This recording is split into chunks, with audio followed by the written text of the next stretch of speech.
अस्सलाम वालेकुम, मैं हूं नवीद अहमद बड़ैच। अपने डिजिटल चैनल पर मौजूद आप सबको खुशामदीद कहता हूं। तो नाजरीन, जो मैं आज आपके साथ खबरें शेयर करने वाला हूं, एक तो अगले 48 घंटे इस मुल्क के लिए बहुत अहम है एमरजेंसी के लिहाज से, उसे डिस्कस करूंगा। और इसके साथ महारंग बलोच साहब को इंडिया से कंट्रोल किया जा रहा है, इसके हवाले से वजीर इत्तलात क्या कहते हैं उसको डिस्कस करेंगे।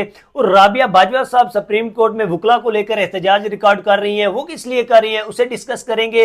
और इसके साथ लतीफ खोसा साहब ने एक स्टेटमेंट दी है, उसको डिस्कस करेंगे। तो नाजरीन, इन सबसे पहले मेरी आपसे गुजारिश है कि आप मेरे चैनल को सब्सक्राइब कर दें, और अगर आप मुझे फेसबुक पर देख रहे हैं तो फॉलो कर दें। नाजरीन, मैं अपनी खबरों का सिलसिला स्टार्ट करूंगा महारंग बलोच से।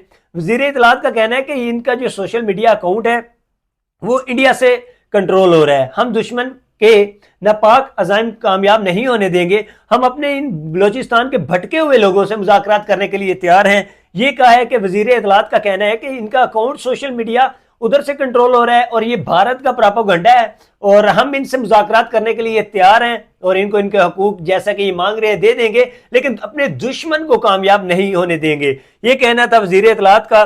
और इसके साथ चीफ जस्टिस साहब के खिलाफ बोल पड़े हैं जनाब लतीफ खोसा साहब, बल्कि सिस्टम के ही खिलाफ बोले हैं।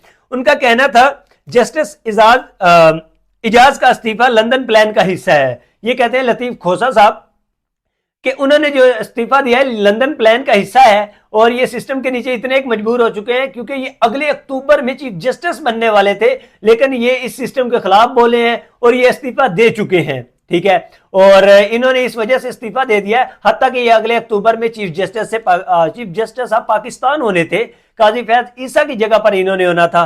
तो ये कहना था लतीफ खोसा साहब का। उन्होंने कहा कि ये सिस्टम के खिलाफ बोल पड़े हैं, तो ये लतीफ खोसा साहब अपने जज्बात पर काबू नहीं पा सके और एक प्रेस कॉन्फ्रेंस कर डाली है।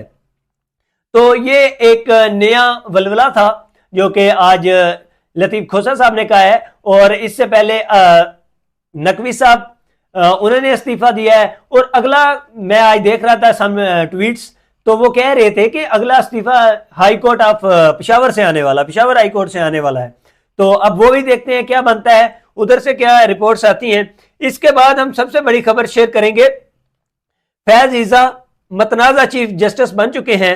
ये काशिफ बलोच साहब एक है, उन्होंने ट्वीट किया हुआ है अब सुप्रीम कोर्ट में चीफ जस्टिस के ओहदे से उन्हें इस्तीफा देना चाहिए कि ये राबिया बाजवा मैदान में आ चुकी हैं और वकला को लेकर वो सुप्रीम कोर्ट में एहतजाज कर रही हैं काजी फैज ईसा के अगेंस्ट कि अब आप उतर जाएं इस कुर्सी से, मेहरबानी करें, आप एक साइड पर हो चुके हैं। तो ये राबिया बाजवा साहब ने जो एहतजाज रिकॉर्ड कर रही है, इसको हम आपके साथ डिस्कस कर रहे हैं, आपको बता रहे हैं कि अब उन्होंने एक एहतजाज रिकॉर्ड करवाया है, वकला को साथ लेकर सामने खड़ी हो गई है सुप्रीम कोर्ट के और कहती है कि आप अपना ओहदा छोड़े क्योंकि आप मतनाजा हो चुके हैं और आप चीफ जस्टिस के काबिल नहीं है। ये राबिया बाजवा का कहना था और बाकायदा इन्होंने पूरा वीडियो बयान दिया हुआ है।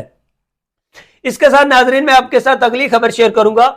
सबसे बड़ी खबर है मेरे लिहाज से ये मुराद सईद का कहना था कि मेरे अलावा मेरी पार्टी मेरे खानदान में टिकट किसी को ना दे, किसी यंग अवाम में से किसी को चुनकर उसको टिकट दे दे जो उम्मीदवार है।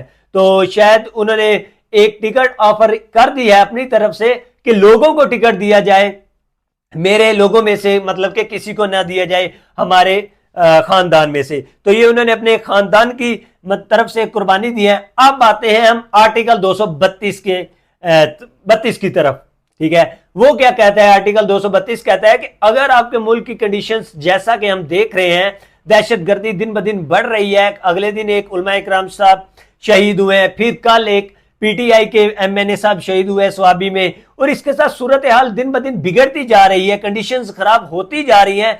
तो सदर मुमलिकत को 232 आर्टिकल के तहत इस मुल्क में इमरजेंसी नाफज करनी चाहिए ताकि सिटीजन शहरियों को हिफाजत दी जा सके, और हमारी अपाक फौज को भी ये स्टेप लेना चाहिए। इलेक्शन जरूरी नहीं है सदर मुमलिकत साहब, इस मुल्क के लिए इमरजेंसी लगाएं और लोगों को तहफ़्फ़ुज़ दें, वो जरूरी है, ज्यादा बेहतर रहेगी। और इलेक्शंस कोई जरूरी नहीं है इस मुल्क के लिए, लोगों को तहफ़्फ़ुज़ देना जरूरी है। और पाक फौज को भी इक़दाम करने चाहिए दहशतगर्दों के खिलाफ, और वो भरपूर कर रहे हैं और दिन ब दिन खात्मा भी होता जा रहा है। अल्लाह पाक पाकिस्तान की हिफाजत करेगा और इमरजेंसी बहुत जरूरी है। और मैं कुछ ट्वीट्स पढ़ रहा था जो कि अगले 48 घंटे में बहुत अहम है, इमरजेंसी हो सकता है लग जाए, क्योंकि शहरियों की जानें खतरे में है। दहशत गर्दी दिन ब दिन बढ़ती जा रही है, तो उसे कंट्रोल करने के लिए पाक फौज भी इकदाम कर रही है और साथ सदर ममलिकत साहब भी इमरजेंसी का इनकाद कर देंगे और ये 30 दिन के अंदर अंदर ही होता है, मतलब कि असम्बली के अंदर से।